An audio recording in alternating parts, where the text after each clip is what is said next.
Welcome to my podcast channel. In this podcast, we are looking at one of the most challenging issues of our time, the war in Ukraine. Today, we have a special guest, James McCleary. He is a Liberal Democrat MP for Lewes in Sussex. He is defence spokesperson for the Liberal Democrats. He has a BA in Politics and International Relations and an MSc in Russian and Eastern European Studies. Before becoming an MP, he was campaign director for the European movement. He also has a long career in local government. We are now all aware there has been an ongoing invasion of Ukraine by Russian forces under the control of President Putin. It has now lasted for 4.5 years. The war has been devastating with over 1 million Ukrainian and Russian deaths and casualties. It's terrible, isn't it? But we also need to be informed about what is going on inside Ukraine, and we are lucky to have James McCleary describe some of the aspects of his recent visit. It's great to see you, James. Welcome. Thank you. A really good opportunity now having just been to Ukraine to talk about the importance of that country and also what it means for us and the rest of Europe. But first of all, could you describe Ukraine for us? The country is a large countryside. It's got an economy which is basically, I think, agriculturally based. But what does Ukraine produce, and what do you think about the whole country? Yeah, well, thanks for having me this morning, Vic. It's lovely to be here, and it's great to be able to talk about this a little bit. It was a fantastic experience a few weeks ago, going over to Ukraine. It's something I've wanted to do for quite a while. It's something I've spoken about a lot in Parliament, and I felt that it was necessary and needed to go over and see the situation for myself in Ukraine. I mean, describing the country is quite difficult. It's a country of contrasts, as you might imagine. Odessa, which was where I was based when I was visiting, was fairly normal. I visited Odessa before the war, back in 2018. I travelled there, and it was very recognisable from the city I visited then, with the exception that there's visible damage to buildings, and obviously your time there is punctuated with air raid alerts going off fairly frequently. Wow. And the rest of the time I went down to Kherson and was very close to the front line down there, and the contrast is quite stark. That was an area occupied by Russia during the 2022 initial invasion, and the destruction is extensive and really quite shocking. There are minefields in the fields which they're trying to clear, but they think it will take potentially hundreds of years to clear all the mines that the Russians left, meaning that large parts of the countryside are just wild, which is very beautiful because Ukraine is a very beautiful country, and as you know, is a sort of an agricultural heartland of Europe. But on the other hand, from the sort of productivity side and from the farming side, that's clearly a massive problem and a massive obstacle. So it's a place of contrast, but I think the sort of overriding sense I got from Ukrainian people while I was there was certainly one of defiance and a determination to continue living their lives as normally as they possibly could. That's good to know. But very sorry to hear about these horrible mines. Well, I've got sort of two questions next. Why choose now to visit Ukraine, and what was the purpose of your visit apart from getting first-hand knowledge? Well, in terms of why choose now, I mean, as I think with any MP, it's a matter of, and with two young children, it's a matter of fitting it in with your life. Most of these sort of trips, when they're organised, tend to be during parliamentary recess, which is also the school holidays for my kids. So it's very difficult to schedule these things in. We managed to make a window to do it now. The purpose of the trip was sort of twofold. One, I was invited to attend the Black Sea Security Forum in Odessa in my capacity as Liberal Democrat Defence spokesperson, which is a large security conference organised by Ukrainian politicians, but people come from all over the world, and it was an extraordinary thing to do. There were US senators there, senior US and NATO military figures, British politicians, and people from all over Europe attending to talk about the future of Black Sea security post-conflict. And the other purpose was just to see it for myself, see what particularly the frontline areas looked like. We have a conception, I think, Vic, of what war looks like, which is based on the Second World War and our view of movies and things that we've seen, because certainly for my generation, we've never experienced war in that total sense of having to have our homes and our families directly under threat. Most of the wars the UK has taken part in my lifetime have been expeditionary wars to, overseas places, Iraq, Afghanistan, elsewhere. And so I was interested to see, if it looked like what it did in my mind as, you have a vision of London and the Blitz all the time, and certainly Odessa doesn't look like that at all. And it's a remarkably normal place. But I would say that visiting the front line, speaking to people in Kherson, it's much more similar to what you would expect in terms of the level of devastation from a place that was occupied and the level of cruelty that the Russians meted out on those villages near Kherson. And of course, the war rages on in Kherson city itself. So what, still now? Yeah, Kherson city is the front line. It's on the Dnieper River, which essentially forms the front line for that part of southern Ukraine. And on one side of the river are the Russians firing artillery and drones into Kherson city, and on the other side of the Ukrainians continuing to heroically frustrate and resist them. But it was too dangerous for us to go into the city. They wouldn't allow us to go there, because you could hear the artillery fire from where we were only a few tens of kilometers behind the front line. And it was there was constant tension while we were there, because they were worried, because drones do come obviously past the front line and into that part of Kherson. We were fortunate when we were there that there were no major drone strikes inside the part of Kherson we were in, but it was clear you were in a war zone when you were there. I think it was very obvious. Yeah. So, what's your position regarding Putin? Well, I mean, as you know, Vic, I studied Russia at university and Russian politics. I wrote my thesis on Russian foreign policy in about 2004, and Putin was the president then, and Sergei Lavrov was the foreign minister then, which shows you kind of how that regime has operated, really. Putin is now an authoritarian. He's dictator. He runs a mafia state, as we all know, which is based around this system of patronage and this system of gangster warlords, essentially, that he has through the country, who are beholden to him. I think his position is becoming increasingly precarious. I think we could see a rapid collapse of his position very soon. The way Ukraine has taken the fight to Russia now, I think, has had an enormous psychological impact on the Russian people. I think for them, as I was just saying, that as a sort of for British people, the wars we fought in recent years have all been sort of very far away from us, and therefore didn't feel like a threat to ourselves. I think it's sometimes easy to underestimate how big Russia actually is. It's an enormous country. It's a continent-sized country. And so for a lot of Russian people, Ukraine's a long way away. And suddenly these attacks on Moscow, on St. Petersburg, on these oil refineries, these fuel shortages that are really seriously affecting Russia now, suddenly it's bringing it home to the Russian people. And they're turning around and saying, how have we got into this position? Who's to blame for this? Well, there's only one person to blame. And I think we're seeing now Putin you can see that he's starting to panic. These very large ballistic missile strikes on Kyiv, which are horrible, and sadly, innocent Ukrainians are dying.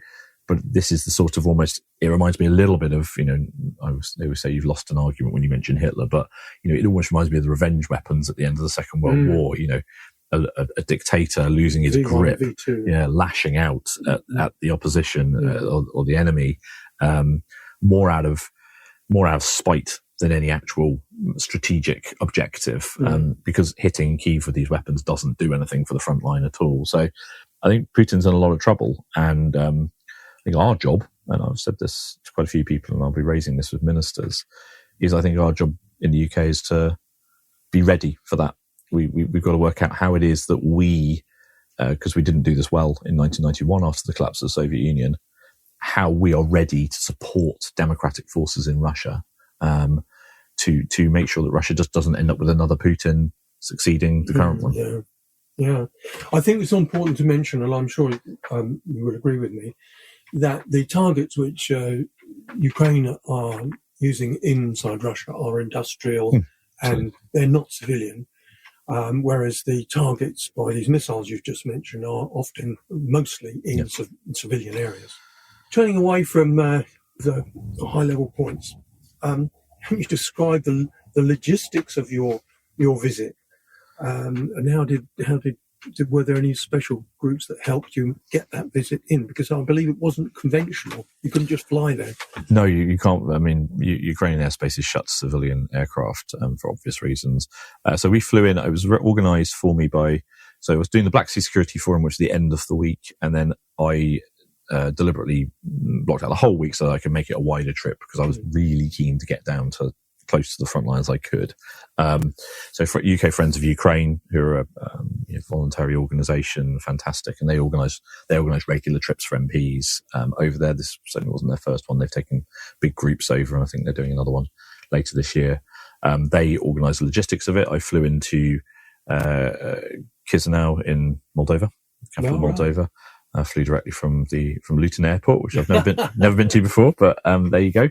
Direct flight, and then we drove across the border from Chisinau to Odessa. And when you fly in as a parliamentarian, they give you a rather, I suppose, oddly called a burner phone, which is a device which is authorized by them, which has got very little on it, and obviously doesn't have any of your personal information on it, and is all set up with the air alert system. It's got a Telegram on it, which is the main messaging app, which is a Russian messaging app, but it's used widely in Ukraine, and that provides you with updates on the war, but it also provides you with local information on what's happening when you're in Odessa. And we had all those pre-installed on the phone, and and we're straight into Odessa by bus, and it wasn't a very long journey, to be honest. And I got to be honest, one of the things that was most surprising is when we crossed the border into Ukraine that many of the roads in Ukraine are in better condition than the roads here, which is quite remarkable when you realise you're in a war zone. Amazing. Well, difficult to get to, but you made it. Could you describe your feelings about your first arrival in, as you say, Odessa, and what things struck you most in that first couple of days? Yeah, I think the most striking thing for me, Vic, was when we got there. As I said, it has a sort of air of normality, Odessa, except for buildings which you do see which have got clear damage. People just go. All the restaurants are open, the bars are open, the trams are running. The place looks fairly normal. And on our first night there, what I think I found this very jarring was that it was quite normal, and we decided to have a beer very close to our hotel just in the evening, and the air alert siren went off on our phones, and I looked around this restaurant bar, and none of the Ukrainian phones were going off. None of them moved a muscle. They were kind of looking at us as we were annoying them, but having the siren go off. And so, muted that. And normally that's quite a lengthy warning, and no one moved. So we sat there and sort of finished off a drink, so we were going to go back. And then there was this almighty bang, and all of us jumped out of our skin. And I don't quite know still what it was. It was either a drone impacting, being intercepted, something like that. And we all obviously immediately thought, oh my goodness, we scurry back to the hotel, to the shelter in the hotel.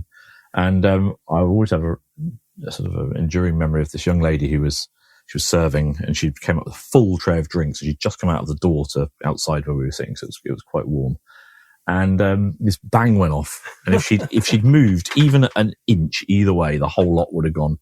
Didn't bat an eyelid. She just carried on, gave out the drinks. No one stopped eating or drinking or talking, and they just got on with their lives. So there was this extraordinary clash between a clear, this was a deadly weapon had been fired, and it wasn't very far away. And them just going, we're not going to, they take the view that these alerts go off all the time. I mean, you get them every few hours as an alert. The Russians do it on purpose. Quite often in the middle of the night, they'll launch a MiG, which means that they have to put the whole country on alert because you don't know where the MiG's going to go. But the Russians know they can't actually penetrate the air defences with the MiG, so it just flies around for a while.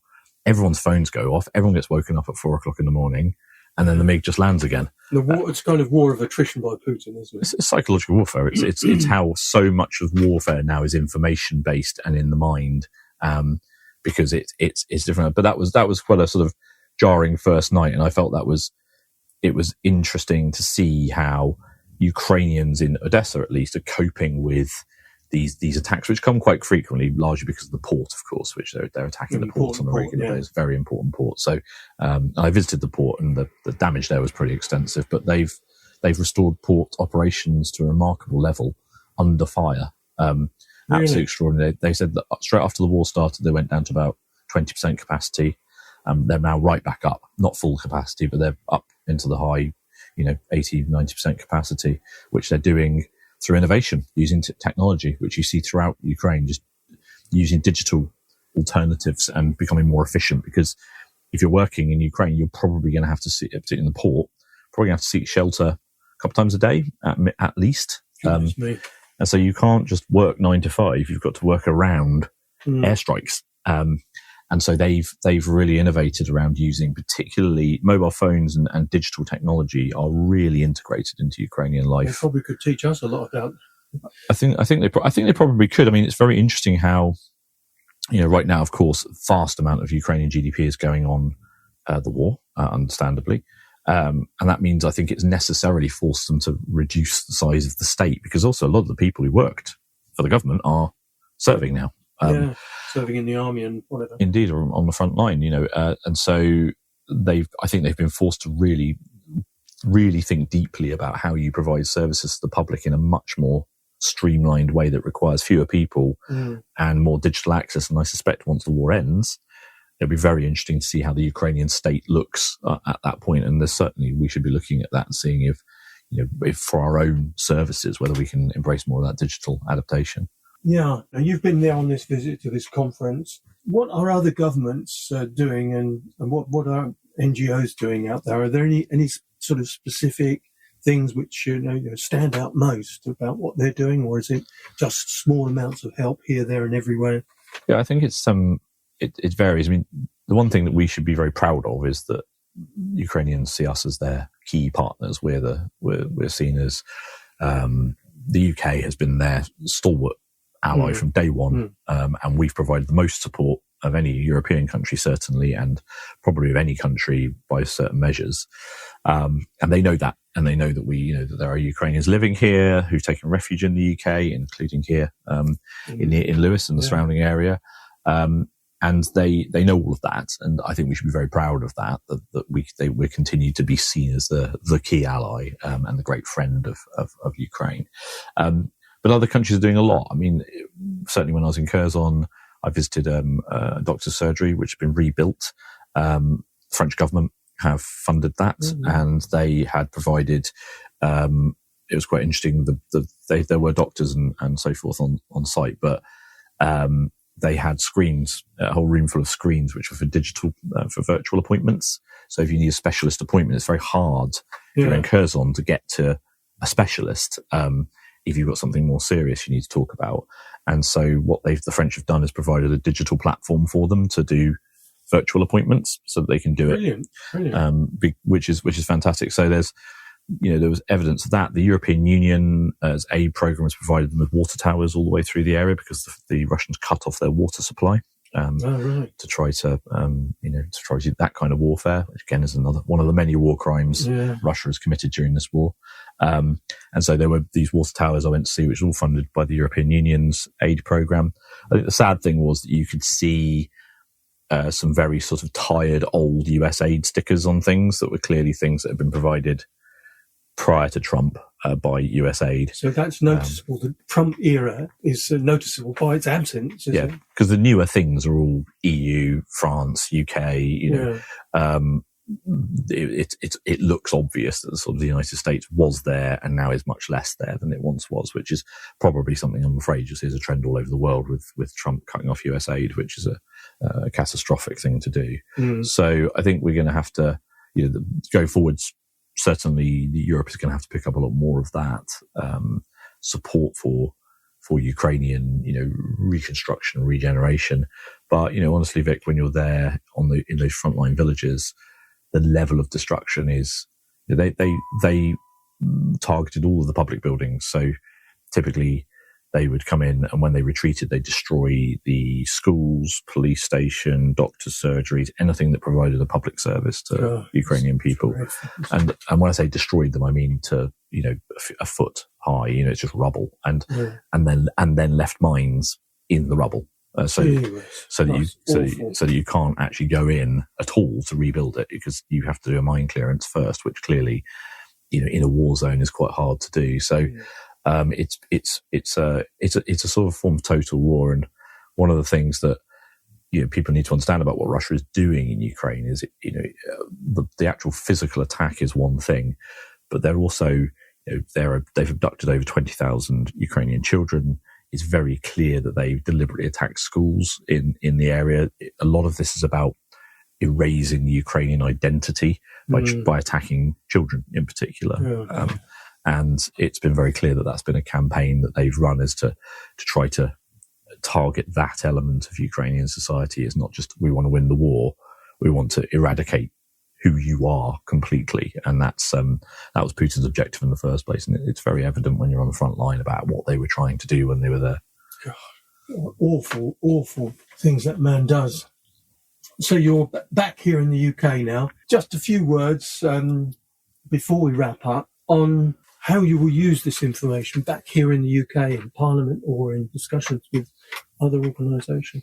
I think in two ways. One was that I could see that we need to, the importance of what we're doing. You go to some places and the UK is making a contribution, but it's not the main contribution. In Ukraine, we are critical to the survival of Ukraine, and the contribution that the UK has made, whether it's in aid support, direct military support, training for personnel, all of it has made a substantive difference to that war. The other side is telling the story. I heard a lot of stories when I was there. I mean, certainly in Kherson, probably the most upsetting thing was visiting one of the schools, which is in ruins and has a sort of burned out school bus in front of it, where the woman who was showing us around, whose English was very good, but she wasn't fluent. She said to me, there was they brought local people here and they were killed. She said, that's not the right word. What's the right word? And I said, do you mean executed? And she said, yes. Anyone who disagreed with the Russians. So basically she told me that 3 civilians were executed in that building by Russians for defying the Russian troops while they were there. She said this school was used for torture and execution when the Russians were here. And it's making sure that the world knows these things, because they'll try to cover it all up. Once this war's over, they'll pretend that nothing happened. And I think it's important that we're talking about the crimes that have been committed by Russia during this war, because there has to be accountability after it. Yes. They can't be allowed to just get away with all of these awful things they've done. And so I think it's those two things. It's making sure that we are in lockstep. And I have to say, the only issue I would say that has completely unanimous cross-party support in Westminster is Ukraine. There's no gap, except possibly, unfortunately, some of the Reform politicians, but everybody else, the main parties, are all very much in lockstep.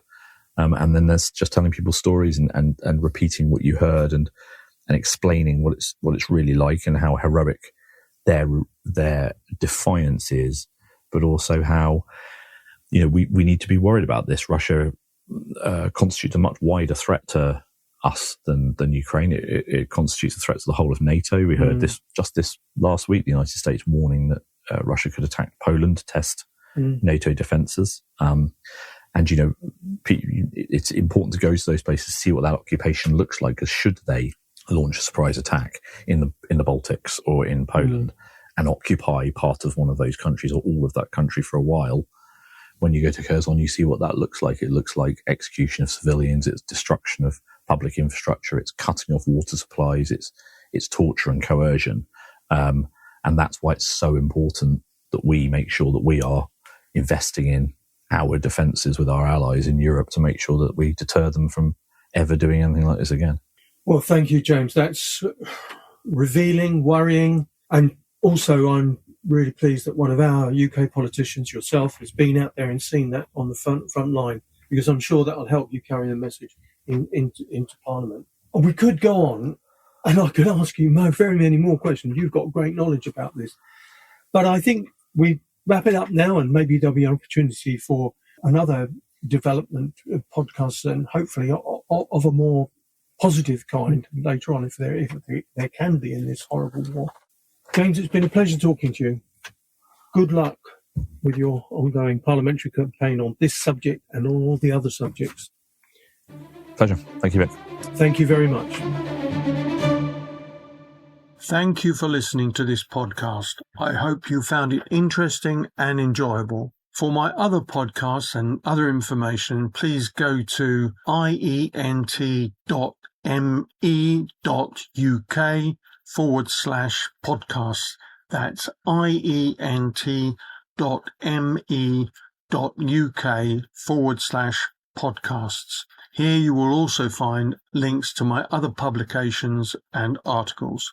Thank you. Bye for now.